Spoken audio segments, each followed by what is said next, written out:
22 November 2023। বসে বসে weavers scroll করছিলাম। হঠাৎ জেকের দেওয়া একটা পোস্ট সামনে আসে।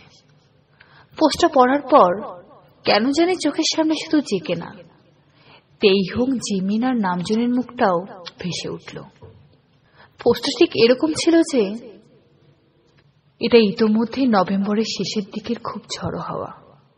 আমি নিশ্চিত তোমরা এখন সকলেই জানো, তাই আমি তোমাদেরকে এই ছোট চিঠিটি লিখছি। ডিসেম্বরে আমি একটি নতুন যাত্রা শুরু করব। মিলিটারি সার্ভিসে জয়েন করার জন্য কিছুদিনের জন্য আমি তোমাদেরকে ছেড়ে যাচ্ছি। এই খবরটা শেয়ার করার সময় একদিকে আমার যেমন ভারী লাগছে, ঠিক অন্যদিকে আমার মনে পড়ে যাচ্ছে আমাদের সব প্রিয় স্মৃতিগুলো, যা আমি তোমাদের সাথে কাটিয়েছি। যে সময়গুলো আমি তোমাদের সাথে কাটিয়েছি, সেই সময়গুলোই আমার জীবনের সবথেকে উজ্জ্বলতম মুহূর্ত। জীবনের যে স্থানে এখন আমি আছি, হারমিদের ভালোবাসা, হাসি আর সাপোর্টই সেই স্থানে আমাকে নিয়ে এসেছে।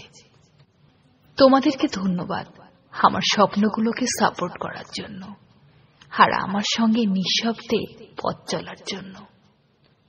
আমি তোমাদেরকে বলতে চাই, এই মিলিটারি সার্ভিসের 1.5 বছর তোমরা আমার জন্য অপেক্ষা করো, কিন্তু আমি জানি এটা একটা বৃহৎ সময়, তাই আমি স্বার্থপরের মতো কোনো কিছু বলতে চাই না। আমি তোমাদেরকে প্রমিস করছি, আমি আবার সেই স্টেজে ফিরে আসব, আরো পরিপক্ক হয়ে। আমি আশা করি তোমাদের জীবন অনেক হাসি এবং খুশিতে ভরে থাকুক। আমি চাই তোমাদের জীবন অনেক সুস্থতায় এবং সুন্দরভাবে কাটুক। যখন আমি সেই দিনটার জন্য অপেক্ষা করব, যে দিন আমরা হয়তো আবার নতুন কোনো কিছু নিয়ে গল্প করব, তখন হয়তো আমি তোমাদেরকে অনেক বেশি মিস করব। Please army, don't get sick and stay healthy. I love you.